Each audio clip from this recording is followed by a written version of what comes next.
معیشت کی الف بے بھی جاننے والا اچھی طرح سے جانتا ہے کہ ہمارا ملک پاکستان اس وقت شدید معاشی بحران کا شکار ہے۔ اسی دوران ایک اور اس میں اضافہ ہے اور اس میں مزید پیچیدگی ہے، وہ ہے پاکستان کا IMF پروگرام، جس کی بحالی کا معاملہ تاحال اگر مگر اور اس وقت تذبذب کا شکار ہے۔ IMF کی ٹیم کو 2 ماہ قبل اکتوبر میں پاکستان آنا تھا۔ 3 نومبر تک پاکستان کو 1 ارب 20 کروڑ ڈالر کی قسط ملنی تھی، لیکن 2 ماہ سے معاملہ لٹکا ہوا ہے۔ سٹاف لیول ایگریمنٹ اور IMF بورڈ کی منظوری تو فی الحال دور کی بات ہے، ابھی نواں جائزہ اجلاس شروع ہی نہیں ہوا ہے، جبکہ IMF کا سٹاف کل سے چھٹیوں پر چلا جائے گا۔ وزیر اعظم شہباز شریف کا شکوہ ہے کہ IMF نے پاؤں میں زنجیریں پہنا دی ہیں، انہیں ایڑیاں رگڑنی پڑ رہی ہیں، کئی جگہوں پر انگوٹھے لگانے پڑ رہے ہیں۔ وزیر اعظم شہباز شریف پچھلے 2 دن سے مسلسل IMF سے اپنی شکایات کا عوامی اظہار کر رہے ہیں۔ کس طرح ہم نے ایڑیاں رگڑی، سچی بات بتاتا ہوں IMF کے آگے، کیونکہ وہ پاکستان کے اوپر اعتبار کرنے کے لیے تیار نہیں تھا۔ IMF کا یہ کہنا تھا کہ آپ بات کرتے ہیں، اس سے مکر جاتے ہیں، اس سے بدل جاتے ہیں، you don't owner your commitments, تو ہم آپ کی بات نہیں مانیں گے۔ انہوں نے پتہ نہیں کہاں کہاں انگوٹھے لگوائے اور کہاں کہاں کیا کیا انہوں نے گارنٹیز لی، تب جا کر IMF کا پروگرام جو ہے وہ دوبارہ پھر اس کو ہم نے ریوائیو کیا، اور اس طرح اللہ تعالیٰ کے فضل و کرم سے پاکستان کو ایک سیریس ڈیفالٹ کی صورتحال سے بچا لیا۔ بہت مشکلات ہے، چیلنجز بہت ہیں۔ ایک طرف معاشی تباہی جو پچھلی حکومت نے کی، مہنگائی کا بوجھ ہے، IMF کا کڑی شرائط ہے، انہوں نے باقاعدہ پاؤں میں زنجیریں پہنا دی ہیں۔ ہم IMF کی زنجیریں اپنے پاؤں میں پہنے بیٹھے ہیں، ہمارے وزیر اعظم کا کہنا ہے۔ اس کے جواب میں کل IMF کی پاکستان میں نمائندہ عشرت پیریز کا ایک بیان سامنے آیا، جس میں ان کا کہنا تھا کہ نویں جائزے سے قبل پاکستان اور IMF کے درمیان اب تک ہونے والی بات چیت نتیجہ خیز رہی ہے۔ انہوں نے کہا کہ 2 طرفہ مذاکرات نے سیلاب کے بعد پاکستان کے میکرو اکنامکس آؤٹ لک پر نظر ثانی کے ساتھ مالیاتی policy, monetary policy, exchange rate policy اور اس کے علاوہ انرجی پالیسی کا تفصیلی جائزہ لینے کے قابل بنا دیا ہے۔ ان کا کہنا ہے کہ IMF سیلاب سے بحالی کی ضروریات کو دستیاب فائنینسنگ سے مستحکم رکھنے کا خواہاں ہے، مگر IMF کی جانب سے مبہم، غیر واضح اور خالصتاً معاشی زبان میں سامنے والی پیچیدہ شرائط کا لب لباب یہ ہے کہ IMF اخراجات، مالیاتی امور، ایکسچینج ریٹ پر کسی لچک کے لیے تیار نہیں ہے، اور پاکستان سے آمدن و اخراجات میں توازن کے لیے اس مالی سال 800 ارب روپے کے نان ٹیکس ریونیو یعنی منی بجٹ کا مطالبہ کر رہا ہے، جس سے گیس اور بجلی مزید مہنگی ہو سکتی ہے، جبکہ پیٹرولیم لیوی میں اضافے سے پیٹرولیم اور ڈیزل کی قیمتیں بڑھانی ہوں گی، جس سے بالواسطہ طور پر مہنگائی میں مزید اضافہ ہو سکتا ہے۔ IMF سے وعدے کے مطابق شہباز حکومت کو گیس اور بجلی کی قیمتوں میں مزید اضافہ کرنا ہے، لیکن سونے پہ سہاگا کی بات یہ ہے کہ وزیر خزانہ اسحاق ڈار نے اس کے برعکس ایکسپورٹرز کو بجلی کی قیمتوں میں تقریباً 100 ارب روپے کا مراعاتی پیکیج دے دیا ہے۔ ڈار صاحب کی منطق اپنی جگہ، مگر حقیقت یہ ہے کہ IMF نے پاکستان کو معاشی فریم ورک کے اہداف کی ایک پوری فہرست دے رکھی ہے، اور جس میں پاکستان کو ٹیکس چھوٹ اور سبسڈیز ختم کرنی ہے، بجلی اور گیس کے ٹیرف لاگت کے مطابق رکھنے ہیں، بالکل خالصتاً 2023 تک گردشی قرضے سے نجات حاصل کرنی ہے، فارن کرنسی ایکسچینج ریٹ کو مارکیٹ بیسڈ رکھنا ہے، ریل اسٹیٹ سیکٹر پر ٹیکس کی پکڑ کو مزید مضبوط کرنا ہے، GST کو ویلیو ایڈڈ ٹیکس کی طرف لے جانا ہے، زرعی شعبے کی آمدن پر بھی انکم ٹیکس عائد کرنا ہے، اور یہ کہ لمبا کام ہے جو کہ پاکستان کو کرنا ہے، مگر اس سب سے پہلے پاکستان کو اس معاشی بحران سے نکلنا ہے، معاشی استحکام کی جانب گامزن ہونا ہے، اور اس کے لیے ایک بہت ہی کٹھن سفر ہے جس کو آگے بڑھانا ہے۔ آج اسی موضوع پہ ہمارا پروگرام مسلسل جاری ہے، اور اس پہ بات کرنے کے لیے آج ہم نے اور اس پہ ایک ماہرانہ رائے حاصل کرنے کے لیے دعوت دی۔ ہمارے اسٹوڈیو میں موجود ہیں پاکستان کے 2 مرتبہ وزیر خزانہ رہ چکے ہیں، پاکستان مسلم لیگ نون کی حکومت میں 2 مرتبہ وزیر خزانہ رہ چکے ہیں، معیشت کو بہت عمدہ طریقے سے سمجھتے ہیں، ڈاکٹریٹ ہے ماشاءاللہ اکنامکس میں، ڈاکٹر مفتاح اسماعیل ہمارے ساتھ موجود ہیں۔ بہت بہت شکریہ ڈاکٹر صاحب۔ یہ فرمائیے گا کہ اگر کتنی پریشان کن بات ہے اس وقت کہ IMF پروگرام جو کہ نومبر میں نواں جائزہ مکمل ہونا تھا، اور اس کے بعد ہمیں اکتوبر میں ہونا تھا، نومبر سے پھر ہمیں ایک بحالی کا سفر شروع کرنا تھا، وہ ابھی تک پھنسا ہوا ہے، اور ہمارے پاس تاریخ بھی نہیں ہے کہ کب اس سلسلے میں مذاکرات ہوں گے، کب وفد آئے گا، اور کب ہم یہ اکتوبر سے جو رکا ہوا معاملہ ہے اس کو آگے بڑھائیں گے۔ مختلف وجوہات ہیں اس کی، مگر کتنی یہ پریشان کن بات ہے۔ شکریہ کامران بھائی۔ دیکھیں جو معاشی مسائل پاکستان میں ہیں کہ ایک انٹرنیشنل ریسیشن ہے، ایک سپر سائیکل کموڈٹی کی ہے، اس کے بعد رشیا یوکرین کی جنگ ہے، پھر پاکستان میں فلڈز ہیں، وہ اپنی جگہ پہ ہے۔ جو امیوننٹ ہمارے جو اس وقت مسئلے ہیں، ان مسئلوں کا حل جو ہے وہ IMF ہے، اور IMF کے علاوہ کوئی اور حل نہیں ہے۔ تو یہ بہت ضروری ہے ہمارے لیے کہ آئی ایم ایف کا جائزہ جو ہے وہ ریویو جو ہے نواں ریویو وہ ختم کریں اور اس کو مکمل کریں اور اس کو بورڈ سے اپروو کروائیں اور ہم کو اپنی قسط ملے. کیونکہ آئی ایم ایف کو کہتے ہیں lander of the last resort, کہ آئی ایم ایف اگر آپ کو پیسے دے گا تو پھر ورلڈ بینک بھی پیسے دے گا, ایشین ڈیولپمنٹ بینک بھی پیسے دے گا, اور پھر ایک دنیا میں کانفیڈنس آ جاتا ہے کہ یہ پاکستان جو ہے اس کے ساتھ آئی ایم ایف کھڑا ہے, یہ ڈیفالٹ نہیں ہو سکتا, اس کو ایک انشورنس مل گیا. تو یہ اس لیے آئی ایم ایف جو ہے وہ ہمارے لیے انتہائی ضروری ہے. یہ جو آئی ایم ایف کا جو پروگرام آپ نے نیگوشیٹ کیا, اور مجھے پوری اس کی ہسٹری معلوم ہے کہ عمران خان صاحب کی حکومت نے آئی ایم ایف کے ساتھ کمٹمنٹ پوری نہیں کی, آپ ایک مشکل صورتحال میں آئی ایم ایف کے ساتھ بات چیت کے لیے گئے, ایک بہت مشکل مذاکرات تھے, آپ نے بہرحال وہ مذاکرات وہ ہم نے آئی ایم ایف کو راضی کیا اور ایک پروگرام روا دبا ہو گیا, لیکن پھر سٹال ہو گیا ہے. یہ بڑی خطرناک بات ہے کہ اس وقت یہ پھر سٹال ہو گیا ہے, اور جس کی وجہ سے ہمیں مسائل کا سامنا ہے. ظاہر ہے جو آپ نے کامران بھائی دکھایا, وزیر اعظم صاحب شہباز شریف صاحب جو فرما رہے تھے کہ آئی ایم ایف نے ایڑیاں رگڑوائیں, جس کو ہم اس طرح سمجھتے ہیں, لیکن آئی ایم ایف نے آپ سے کہا کہ پیٹرول اور ڈیزل کو مہنگا کرو, ہم نے کیا. آئی ایم ایف نے کہا زیادہ ٹیکس جمع کرو, ہم نے 10% ٹیکس لگایا, سپر ٹیکس بینکوں کے اوپر, دیگر چیزوں کے اوپر, وزیر اعظم کی بیٹوں کی فیکٹریوں کے اوپر ٹیکس لگا, ہم نے سب چیزیں کی.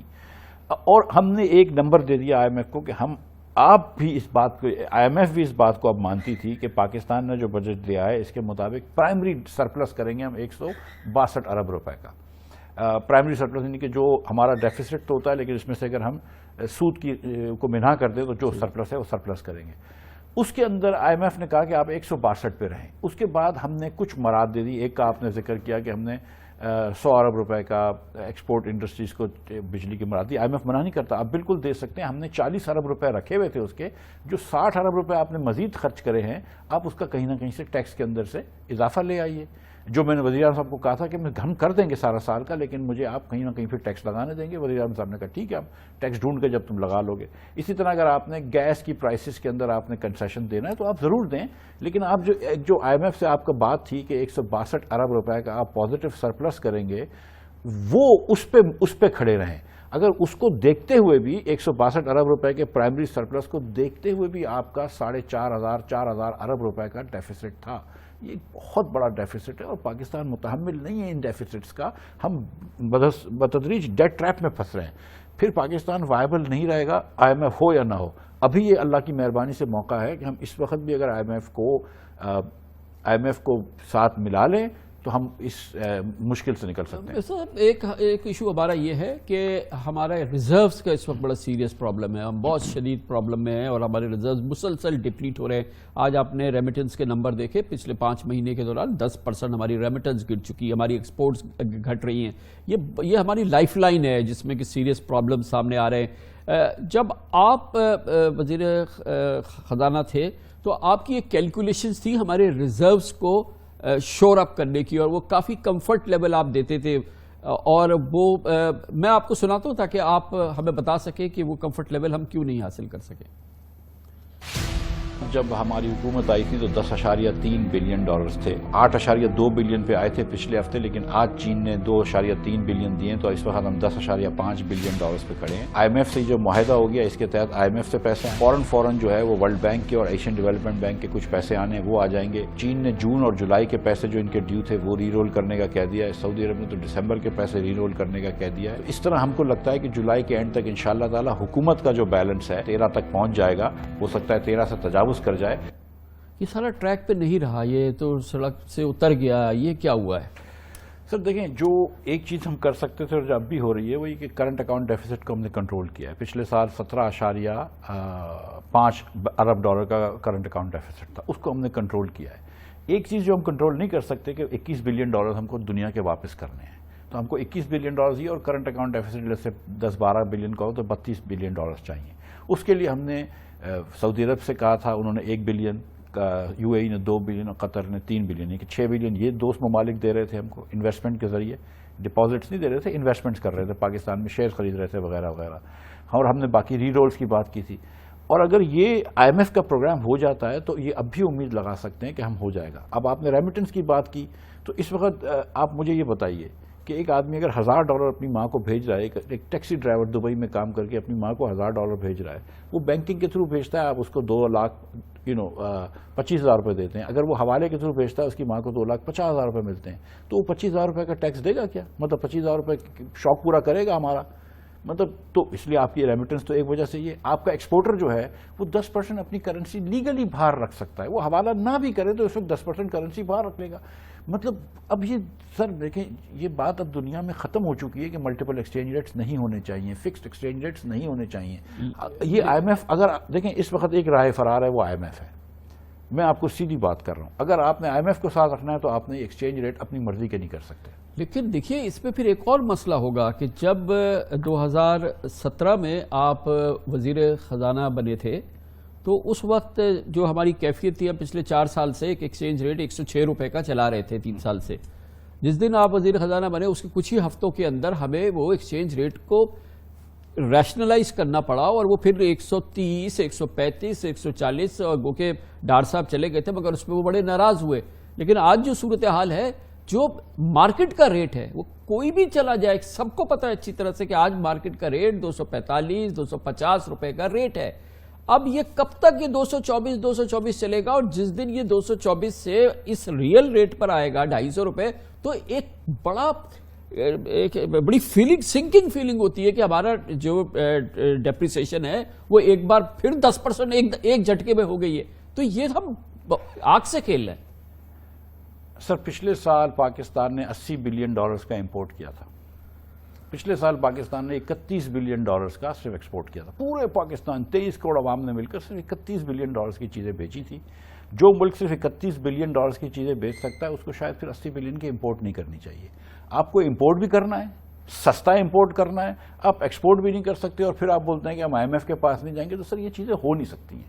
میں آپ کو سچ بتاؤں کہ اس وقت ضروری یہ ہے کہ ہم اپنے امپورٹ کو روکیں. مجھے اور طریقہ نہیں پتا ہے ماں سوا اس کے کہ ہم اس وقت جو اگر اسٹیٹ بینک جس کسی کی LC کھول دیتا ہے، کیونکہ آپ نے ایک ایبسولوٹ لمٹس دی ہیں، جس کی LC کھلتی ہے 221 222 224 روپے میں، وہ تو قسمت والا ہے. اور کیونکہ کم LCیاں کھل رہی ہیں تو اگر سمجھ لیجیے میں نے ملک پاؤڈر منگوایا اور آپ نہیں منگوا سکے تو میں اس کو مہنگا بیچ سکوں گا. صحیح بات ہے. تو یہ تو عجیب سی حرکت ہے. یہ کون سی مطلب یہ اس کو کرنے سے کیا فائدہ مل رہا ہے؟ نہ ملک کی معیشت بہتر ہو رہی ہے، اور اس وقت جو ہے چلیں آپ جو بھی سمجھتے ہیں، مطلب ہم 250 ہمارے دام میں 250 روپے ڈالر کا آئل جو ہے وہ 223 224 روپے میں امپورٹ کر رہے ہیں اور اس کو بیچ رہے ہیں. اور جی اسی طرح سے تمام جو اس طرح کی چیز جو جس وقت ہم امپورٹ کر رہے ہیں وہ اتنی سستی امپورٹ کر رہے ہیں جو کہ ہماری قیمت سے کم ہے. اور یہ اس کا جو بوجھ بنے گا، یہ جو پہاڑ ہمارے سر پہ کھڑا ہو رہا ہے، یہ تو اس بحران کے لیے مزید تباہی کا باعث ہوگا.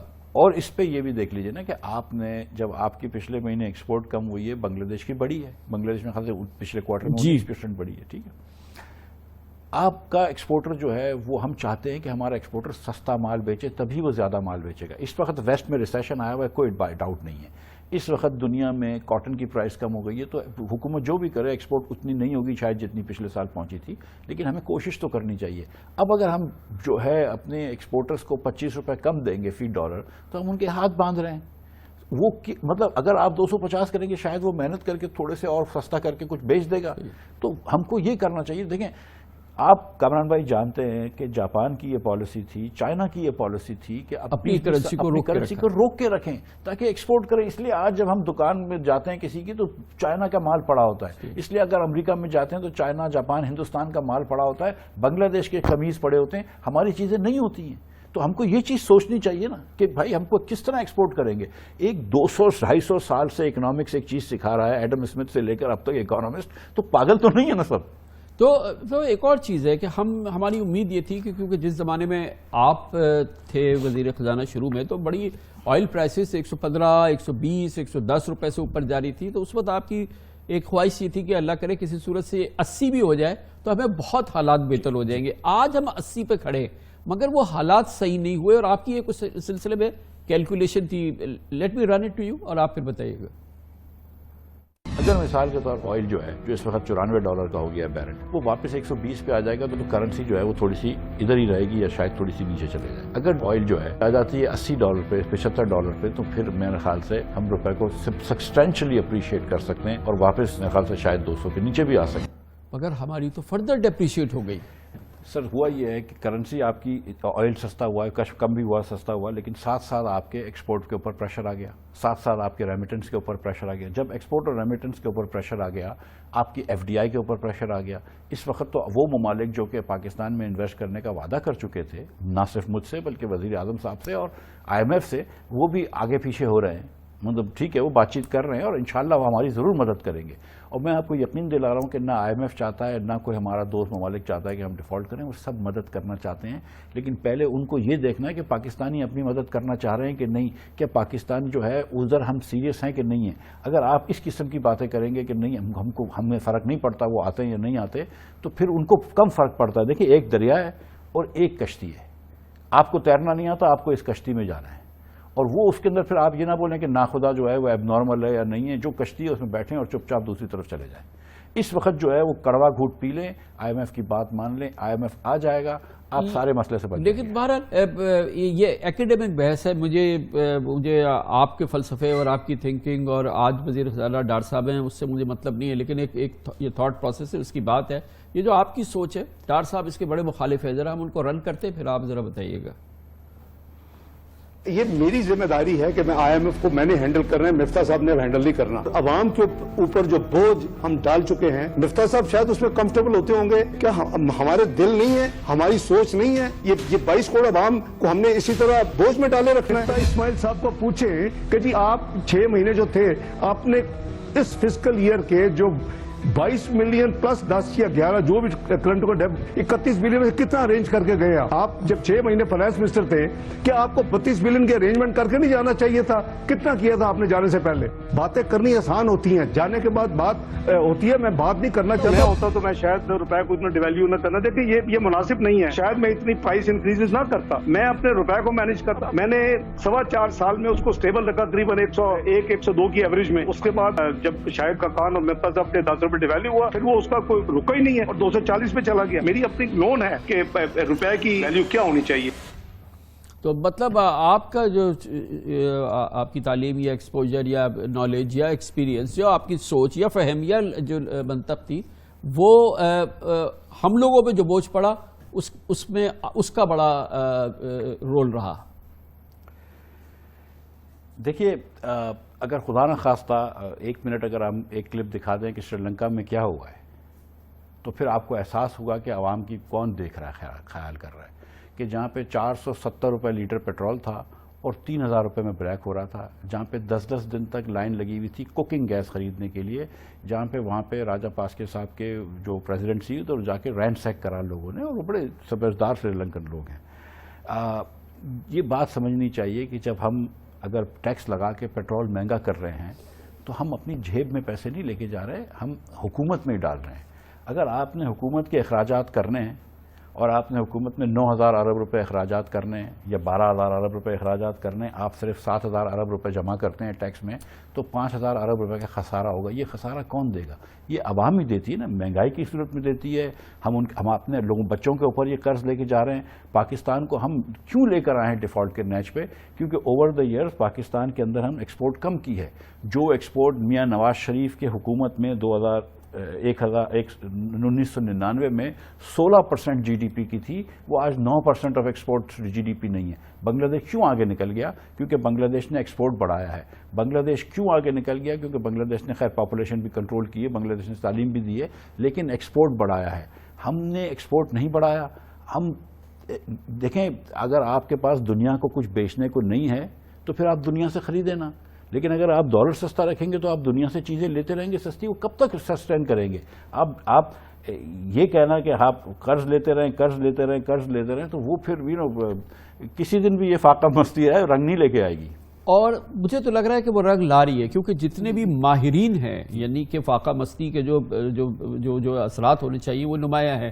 وہ سب کہتے ہیں جو ہمارا ڈیٹ پروفائل ہے، یہ ابھی ہم اس مہینے ہم نے یہ 1 بلین کا اپنا بانڈ جو ہے وہ کر دیا چلیں. اس کے بعد پھر جو آگے ہمارے اس سال کے ہیں جو ہماری لائبلٹیز ایکسٹرنل لائبلٹیز ہیں، اس کے بعد پھر جس طرح سے ملٹیپلائی ہوتا چلا جا رہا ہے.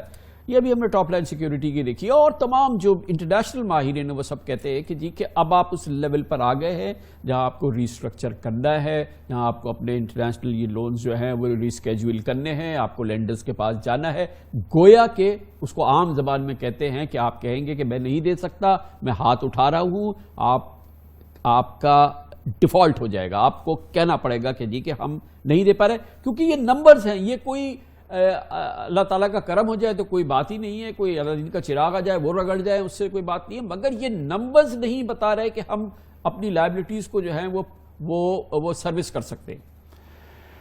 دیکھیے کامران بھائی، ایک ہی رائے فرار ہے، وہ آئی ایم ایف ہے کہ اگر آپ آئی ایم ایف کے ساتھ ابھی یہ بات کر لیتے ہیں، آئی ایم ایف آپ کو قسط دے گی تو پورے پیسے آ جائیں گے۔ یہ جو ڈاکٹر صاحب فرما رہے تھے قطعاً غلط فرما رہے تھے، اور ان کو پتہ ہونی چاہیے کہ 36 ارب ڈالرز کا پورا انتظام ہوا تھا، تبھی آئی ایم ایف نے پچھلی قسط دی تھی۔ آپ ہر بات جو ہے وہ مجھ پہ بلیم نہیں کر سکتے بہرحال، لیکن وہ خیر ان کی اپنی وہ ہے منطق ہے، لیکن جو آپ آئی ایم ایف کے بغیر یہ نہیں کر سکتے، بالکل نہیں ہوگا۔ آئی ایم ایف کر لیں گے تو آپ ڈیفالٹ اوائڈ کر سکتے ہیں، اور بالکل کر سکتے ہیں۔ اس حکومت نے، شہباز شریف کی حکومت نے، نواز شریف کی حکومت نے، پی ڈی ایم کی حکومت نے کیونکہ میں جتنے بھی لوگوں سے ہم روز پروگرام کرتے ہیں ایوری ڈے، میں کہتا ہوں کہ یار ایک سمپل بات ہمیں پتا ہے کہ I M F is lender of the last resort, اس کا کام ہی یہی ہے کہ وہ آپ کو ڈیفالٹ نہیں ہونے دیتی۔ یہ ہمارے سر پر ڈیفالٹ کیسے آ کے گر گیا ہے؟ یہ کیوں ہمیں لگ رہا ہے کہ یہ ہونے والا ہے، اور دنیا کا ہر ماہر کیوں نہیں ہمیں جھنجھوڑ کے کہہ رہا ہے کہ اٹھو تم ڈیفالٹ کی طرف جا رہے ہو، تم یہ ریسٹرکچر تمہیں کرانا پڑے گا، ریسکیجول کرانا پڑے گا، یہ کیوں ہم آ گئے؟ سر میں یہ کیا کہہ رہا ہوں، میری گزارش یہ ہے کہ جب ہم آئے تھے تو میں نے کہا کہ ہم ڈیفالٹ کی طرف جا رہے تھے، تو بہت ہمارے پی ٹی آئی کے دوستوں کو برا لگا، لیکن میں نے بدستور کہتا رہا، اور اس کے بعد جب آئی ایم ایف سے ایگریمنٹ ہو گیا تو ایک دن میں پاکستان کی معیشت بہتر نہیں ہوئی تھی، لیکن آپ کو ایک انشورنس مل گیا، ایک مستند ادارہ آپ کے ساتھ کھڑا ہو گیا کہ نہیں ہم آپ کو پیسے دے رہے ہیں، پھر دنیا بھی آپ کو پیسے دے گی، ورلڈ بینک بھی دے دے گا، یہ بھی دے دے گا، ہر چیز ہو گئی، آپ کے پیسے ہو گئے پورے۔ اب اس کے بعد آپ نے جا کے ان کو آنکھیں دکھائیں، اور آپ نے ان سے جو آگے پیچھے کیا، اکتوبر میں جو نیگوسیشن شروع ہوئی تھی ابھی تک نہیں ہوئی، تو پھر آپ اسی راہ پہ آ گئے۔ آپ کے پاس ریزرو تو کچھ ہے نہیں، آپ کے پلے تو کچھ ہے نہیں، تو آپ اگر اس وقت دو آپشنز ہیں، یا آپ آئی ایم ایف سے بات کر لیں، نہ کریں تو پھر اس کے بعد خدا نخواستہ آپ کو ریسٹرکچرنگ پہ جانا پڑے گا، لیکن یہ اتنا آسان نہیں ہوگا۔ It will be a very very painful journey. تو آئی اسٹل تھنک کہ دا بیٹر آپشن ہے، میں سمجھتا ہوں کہ مسلم لیگ کے لوگ بہت سمجھدار ہیں، ان کو سب کو پتا ہے کہ ڈار صاحب جو ہے وہ غلطی پہ جا رہے ہیں، اور یہ بچا لیں گے انشاءاللہ تعالیٰ۔ اور لیکن یہ بتائیں کہ ایک طرف تو آئی ایم ایف، یہ جو ہمارے بائی لیٹرل ہے، ہمارے عظیم ترین ہمالیہ سے اونچا دوست ہے، میں اس میں نہیں کہہ رہا، یقیناً ہمالیہ سے اونچا دوست چین، وہ کہتا ہے کہ یہ تم آئی ایم ایف کے ساتھ کیا کر رہے ہو؟ اگر آئی ایم ایف کے ساتھ تمہاری بات نہیں ہوتی تو ہم we are not on board. اور کچھ اسی قسم کے اشارے ہمارے دوست یو ای سے بھی آتے ہیں، ہمیں سعودی عربیہ سے بھی آتے ہیں، ہمیں ہر طرف سے یہ آتے ہیں۔ اچھا، اس دوران یہ بتائیے کہ یہ صورتحال کتنی کمپلیکیٹ ہو گئی ہے۔ ایک طرف آئی ایم ایف نہیں ہے، دوسری طرف یہ ہمارے تمام دوست یہ بھی کہتے ہیں کہ یار آپ کیا اتنا پولیٹیکل ٹرموائل ہے، یہ کس طرف آپ جا رہے ہو؟ آپ کے الیکشن 2 مہینے بعد ہو رہے ہیں، 3 مہینے بعد ہو رہے ہیں، آپ کے 2 اسمبلیز تحلیل ہونے جا رہی ہیں، ایک ہوائی ایک کیفیت ہے۔ اس نے بھی تو اس میں بہت بڑا رول پلے کیا ہے نا اس پوری صورتحال میں۔ پاکستان میں سر پالیٹکس تو ہمیشہ ہی آپ کو پتا ہے، 2014 سے جب خان صاحب نے دھرنا کیا تھا، جب سے پالیٹکس تو ہماری تضاد کے ساتھ ہی چلتی ہے، اس کو ایک سیکنڈ رکھ دیں۔ گزارش یہ ہے کہ جو بھی پالیٹکس ہے آپ کو فنڈامنٹلی چیزیں ٹھیک کرنی پڑیں گی۔ اب جتنے بھی ہمارے دوست ممالک ہیں، سعودی عرب بھی یہ چاہتا ہے کہ ہم آئی ایم ایف سے بات کر لیں، چین بھی یہ چاہتا ہے کہ ہم آئی ایم ایف سے بات کر لیں۔ جب میں نے چین کے سفیر کو ایک مرتبہ کہا کہ میں نے یہ سوچا ہوا ہے کہ یار پاکستان کے اندر امپورٹ کو ایکسپورٹ اور اس کے لیے برابر کرنے پڑے گا، اور جیوی کرنسی جائے جہاں پہ جائے، تو بڑا خوش ہوا یہ سن کے کہ یار ہم بہرحال اپنی چادر دیکھ کے پیر پھیلا رہے ہیں۔ سر آپ یہ دیکھیں نا کہ آپ کی چادر اتنی ہے، آپ نے اتنے پیر پھیلائے ہوئے کہ آپ نے امپورٹ بہت زیادہ کرنا ہے۔ 20 ارب ڈالر اس وقت، اگر آپ پچھلے سال 17 ارب ڈالر، اس سے 2017-18 میں 20 ارب ڈالر، اس سے پہلے مشرف صاحب کے زمانے میں 11.7 ارب ڈالر کی آپ نے جب کرنٹ اکاؤنٹ ڈیفیسٹ کرا، یہ ہر 3-4 سال بعد حکومت ختم ہو رہی ہوتی ہے، ہم اس کرائسس میں چلے جاتے ہیں۔ وہ اس لیے کہ ہم لاسٹ ایئر سمجھتے ہیں کہ بس خزانے کے منہ کھول دو۔ یہ ملک کے ساتھ دوستی تو نہیں ہو رہی ہے، یہ ملک کی کوئی خدمت تو نہیں ہو رہی ہے، یہ عوام کو مطلب جانچا دیا جا رہا ہے۔ بالکل صحیح کہا۔ میں ریکال کرنا چاہوں گا کہ جب مشرف صاحب کی حکومت ختم ہوئی 2008 میں، تو خزانہ خالی، لٹرلی خالی۔ جب پیپلز پارٹی کی گورنمنٹ آئی، پیپلز پارٹی کی گورنمنٹ گئی، اور پھر ظاہر ہے کہ آئی ایم ایف سب کچھ آئے، پیپلز پارٹی کی گورنمنٹ گئی، خزانہ خالی، پھر آئی ایم ایف، پھر آپ لوگ آئے، آپ لوگوں کے پھر آئی ایم ایف، پھر 13 میں آپ کی حکومت گئی، پھر 18 میں گئی تو پھر خزانہ خالی، پھر ابھی عمران خان کی ہے. اس میں بیچ میں بلکہ ایک اور چیز ہوئی کہ جب ڈار صاحب گئے وزیر خزانہ کی حیثیت سے اور میاں صاحب کی ڈسکوالیفیکیشن یا وہ نااہلی ہو گئی، خاقان عباس صاحب آئے، آپ وزیر خزانہ آئے، تو پھر ایک صورتحال اتنی خراب جس میں کہ پھر کرنسی کو ری ویلیو کرنا پڑا اور یہ تمام مسائل. تو یہ ہم مسلسل چلے، مگر یہ بتائیے کہ آج پھر ہم کچھ اس صورتحال میں بھی ہم یہ سن رہے ہیں کہ پرہیپس کہ اگر نواز شریف صاحب تشریف لائیں گے تو ڈار صاحب نے کہا ہے کہ وہ ایک بڑا پیکج اس وقت دینے والے ہیں جس میں کہ الیکٹریسٹی کچھ یونٹس جو ہیں وہ فری کر دیے جائیں گے، کچھ آئل پرائسز کو نیچے. یہ تو ڈیجاوو عمران خان کا وہ پچھلے سال والی کیفیت نظر آ رہی ہے، مگر اس میں یہ کہاں سے کریں گے سر؟ یہ تو ذرا سمجھا دیں. سر یہ مجھے میری سمجھ سے باہر ہے. دیکھیں میری بات سنیں، یہ نہیں ہو سکتا. دیکھیں میں آپ کو بتاؤں، کاش یہ آپ پیکیجز دے سکتے، تھوڑی بہت آپ کہیں نہ کہیں کنسیشن دے سکتے ہیں. جس چیز کا آئی ایم ایف منع نہیں کرتا، میں آپ کو یہ بتا دوں کہ 70 جب فلڈز آئے تو پرائم منسٹر صاحب چاہ رہے تھے شہباز صاحب کے مفتاح صاحب کو، انہوں نے مجھے کہا کہ مفتاح ہر فیملی کو 50,000 روپیہ دے. میں کہا سر اتنا میں افورڈ نہیں کر سکتا ہوں. خیر بہت ہوا اور وہ میں 25,000 روپے پرائم منسٹر صاحب کو میں کنونس کیا. کھڑے ہوتے ہوتے بھی مجھے کہہ رہا تھا مفتاح میں 35 کا کہہ دوں. میں کہا نہیں سر 25 ہی رہنے دیں. 25,000 روپے کے حساب سے بھی ہم نے 70 ارب روپیہ دیا. میں نے آئی ایم ایف سے بات بھی نہیں کری کیونکہ 70 ارب روپے ایک تو ہمارے پاس تھے، اور دوسرا یہ کہ ہم اگر آپ ٹارگیٹڈ سبسڈی دیتے ہیں تو آپ دے سکتے ہیں، لیکن جب آپ نان ٹارگیٹڈ سبسڈیز دے رہے ہیں، جب آپ 76% گھریلو صارفین سے وہ نہیں لیتے فیول ایڈجسٹمنٹ چارجز اور آپ اس کو ویو کر دیتے تو پھر مسئلہ ہوتا ہے. جب آپ بجلی کے گیس کے بل نہیں بڑھاتے، گیس انڈسٹری کو بھی گیس سستی دے رہے ہیں، فرٹیلائزر کو بھی سستی دے رہے ہیں، سیمنٹ کو بھی سستی دے رہے ہیں، تو پھر ان ٹارگیٹ سبسڈی بھی نہیں. دیکھیں یہ بہت غریب ملک ہے، ہم جانتے ہیں کہ یہ غریب ملک ہے. آپ اگر 30-40% لوگوں کو سبسڈی دیتے ہیں تو باقی لوگ بھی غریب ہیں، باقی لوگ کوئی ارب پتی نہیں ہے. لیکن غریب ملک کے اندر اس وقت ہماری پرائرٹیز تعلیم ہونی چاہیے جو ہم اچھی نہیں دے سکتے. آدھے بچے ہمارے اسکول میں نہیں جاتے. ہماری پرائرٹیز جو ہونی چاہیے وہ صحت ہونی چاہیے. ہماری پرائرٹیز اس وقت یہ نہیں ہونی چاہیے کہ ہم پیٹرول سستا کر دیں. مطلب seriously this is not what is going to help Pakistan. Pakistan اس وقت اگر یہاں پر آ کر، اور میں اس بات پہ میں ایک دم وہ ہوں کہ عام طور پر تھوڑی بہت سیاست کی سب کو اجازت ہونی چاہیے، لیکن اس وقت جس نہج پہ پاکستان کھڑی ہے بالکل سیاست نہیں ہو سکتی ہے. اور یہ جو، اور میں آپ کو بتاؤں، کہیں ڈار صاحب نے کہا اور ایک دم صحیح کہا ہے کہ چارٹر آف اکانومی ہونا چاہیے. ہم یہ سمجھتے ہیں کہ میں بھی سمجھتا ہوں، ڈار صاحب بھی سمجھتے ہیں کہ N F C award change ہو جانا چاہیے. یہ N F C award sustainable نہیں ہے. ہم کو بالکل بہت زیادہ پیسے صوبوں کو دے رہے ہیں، صوبے کچھ اپنے پیسے خود نہیں جمع کر رہے. لوکل گورنمنٹس کو امپاور کرنا چاہیے. یہ سب چیزیں کرنی چاہیے اور یہ سب چیزوں کی بھی آج سے ڈسکشن شروع کریں. لیکن اس وقت پہلے ڈیفالٹ سے بچائیں اپنے آپ کو.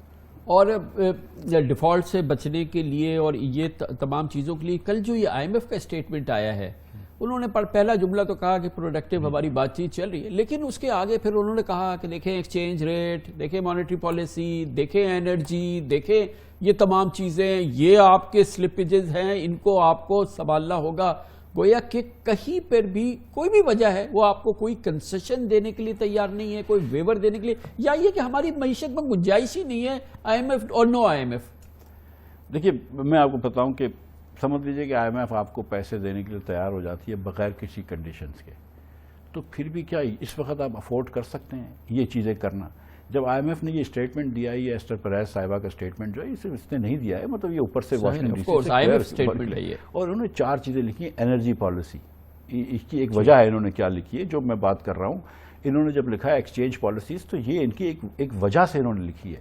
ہم کو اب یہ اس کو انا کا مسئلہ بنا کے بیٹھیں گے تو بہت برا حال ہو جائے گا. ہم سب کو پتہ ہے، میں آپ کو بتاؤں ایسا کوئی بھی منسٹری آف فائنانس میں سیکٹری یا ایڈیشنل سیکٹری نہیں بیٹھا ہوا، یہ اسٹیٹ بینک میں گورنر یا ڈپٹی گورنر نہیں بیٹھا ہوا جس کو نہیں پتا کہ کیا کرنا چاہیے. سب کو پتا ہے کیا کرنا چاہیے، لیکن پھر کر گزرو، کیونکہ ایک وقت آئے گا کہ اگر آپ 6-8 ہفتے اور نکال دیں گے نا تو پھر دنیا بولے گی کہ یار اگر ہم پاکستان کی مدد کرنا چاہتے ہیں، کیا پاکستانی اپنی مدد کرنا چاہ رہے ہیں؟ اور میں یہ بات سمجھتا ہوں کہ شہباز شریف نے بالکل اپنا پولیٹیکل کیپٹل داؤ پہ لگایا ہے، اور میں سیریسلی میں تعریف کرتا ہوں ہر جگہ پہ میاں شہباز شریف کی اور نواز شریف کی کہ میرا تو کوئی پولیٹیکل کیپٹل نہیں ہے، ڈار صاحب کا تو کوئی پولیٹیکل کیپٹل نہیں، کیپٹل تو ان دونوں بھائیوں کا ہے، انہوں نے داؤ پہ لگایا ہے. اب جب ہاتھ ہی نکل گیا اور تم رہ گئی، اب کیا اس میں وہ کرنا؟ لیکن یہ کہ خدا نخواستہ اس دوران اگر ہم نے کہیں ہاتھ کھڑے کر دیے، اور جو کہ تمام ماہرین کہہ رہے ہیں، وہ کہتے ہیں معجزہ ہوگا کہ پاکستان اگر ڈیفالٹ نہیں کرتا، تو وہی یہ پولیٹیکل ابھی تک تو کاسٹ ہے، اس کے بعد تو ایک پولیٹیکل ہیوک فیس کرنا پڑے گا اس گورنمنٹ کو۔ دیکھیں میں آپ کو سچ بتا رہا ہوں کہ یہ ہم کو ادھر سوچنا بھی نہیں چاہیے۔ اگر ہم کو خدا نہ خواستہ تھوڑا سا ہم کو یہ لگ رہا ہے کہ پاکستان بہت زیادہ انڈیٹڈ ہو گیا ہے، تو ہم کو اس کے اس وقت تو ڈیفالٹ بچانا چاہیے اور اس کی لانگ ٹرم پلاننگ کرنی چاہیے۔ ہم کو کچھ چیزیں تو کرنی چاہیے نا۔ ہم NFC ایوارڈ کیوں نہیں ریوزٹ کر سکتے؟ یہ تو کر سکتے ہیں، ہم کچھ چیزیں تو کر سکتے ہیں۔ دیکھیں کامران بھائی، 2 نمبرز ہیں، 15% tax to GDP، 15% exports to GDP۔ یہ 2 نمبر آپ کر لیں گے تو آپ کو IMF کے پاس نہیں جانا پڑے گا، ورنہ زندگی بھر یہیں رہیں گے آپ۔ ہم تو پھر ایک ڈیولپڈ کنٹری بن جائیں گے انشاءاللہ۔ سر ڈیولپ کنٹری نہ بنے گا، کم از کم نان ڈیولپڈ کنٹری۔ بہت بہت شکریہ ڈاکٹر مفتاح اسماعیل ہمارے ساتھ موجود تھے، اور جتنے محتاط ہو سکتے تھے اتنے محتاط رہے، اور جتنے محتاط نہیں ہونے کی ضرورت تھی، جتنی کھری کھری سنانی تھی انہوں نے کھری کھری سنا دی ہیں، اور بات بالکل صاف ہے، سمجھ میں آنے والی بات ہے۔ پاکستان کی معیشت اس وقت کس صورتحال میں جاری ہے، ڈار صاحب اس کو کس طرح سے اسٹیئر کر رہے ہیں، اس پر آپ نے ایک ماہرانہ رائے حاصل کی۔ 2 دفعہ وزیر خزانہ رہ چکے ہیں پاکستان مسلم لیگ نون کی حکومت میں، PhD ہے اکنامکس میں، اس لیے ان کی بات کی اہمیت ہے۔ اس کے ساتھ ہی ہمارے